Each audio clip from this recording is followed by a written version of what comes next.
Why did you decide to become a teacher? Well, I wanted to be a teacher since I was a little girl.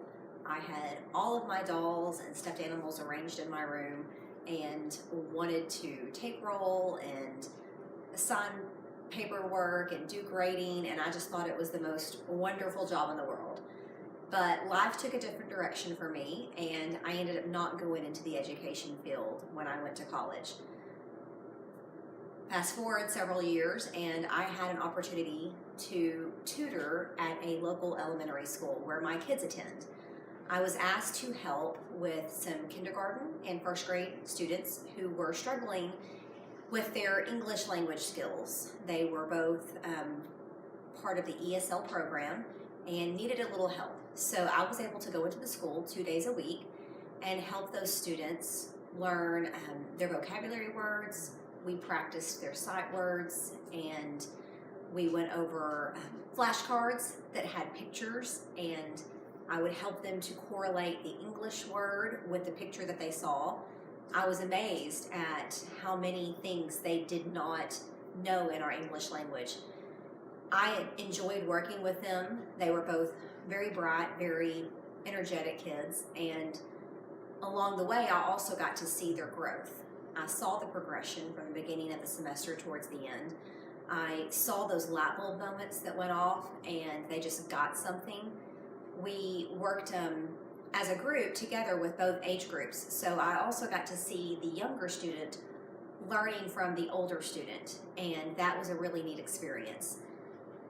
I would also be on campus on my off days for other various reasons, and I loved having them come up to me and let me know, hey, Miss Diamond, I got 100 on my spelling test last week, or I got 100 on my AR test that I took.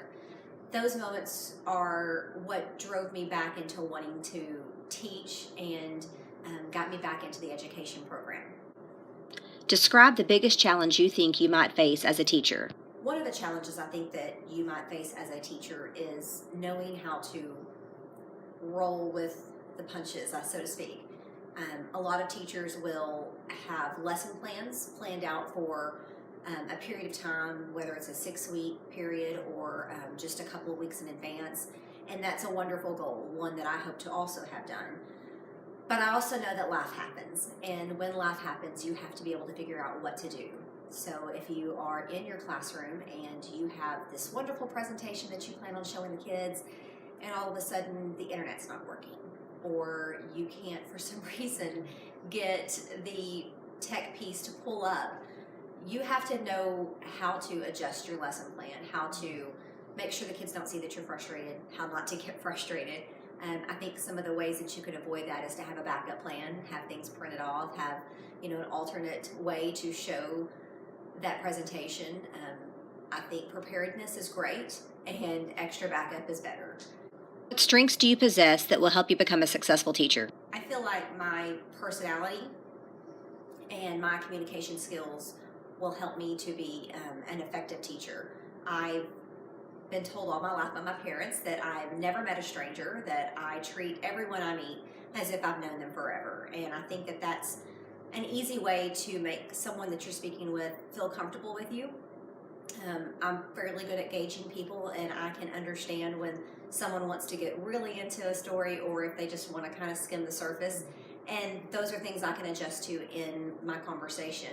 I think to be an effective teacher, you have to be able to communicate not only with your students on many levels, but also with the parents who are big contributors into their children's education.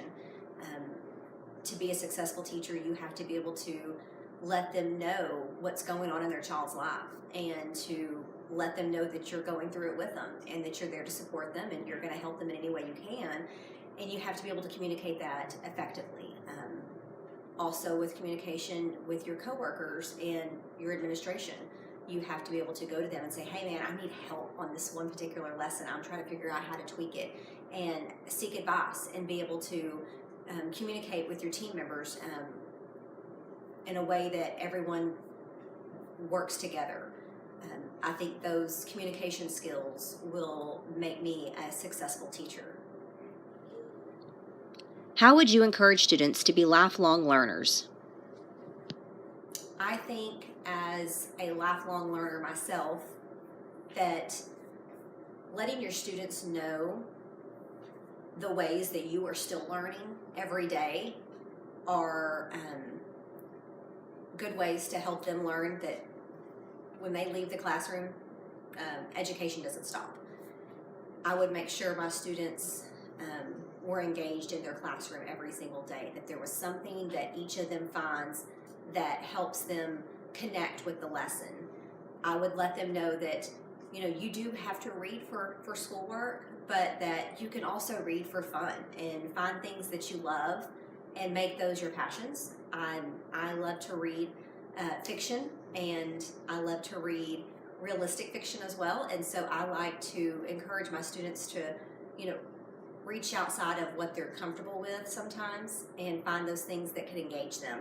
I think anytime that you can connect with a student and let them know what your passions are and help them find theirs, that's going to help them to want to continue down that educational path. I would also want to make sure that they understand as a teacher, even though my formal education is over, I'm learning every day from them. Every day those kids are going to come in and they're from a different walk of life. They have different backgrounds and different cultures, and I'm going to learn something new from them every day. I guarantee it. And as a teacher, I'm also going to conferences, I'm going to workshops, and I'm learning from other educators so that I can be a more successful teacher for them and for my future students.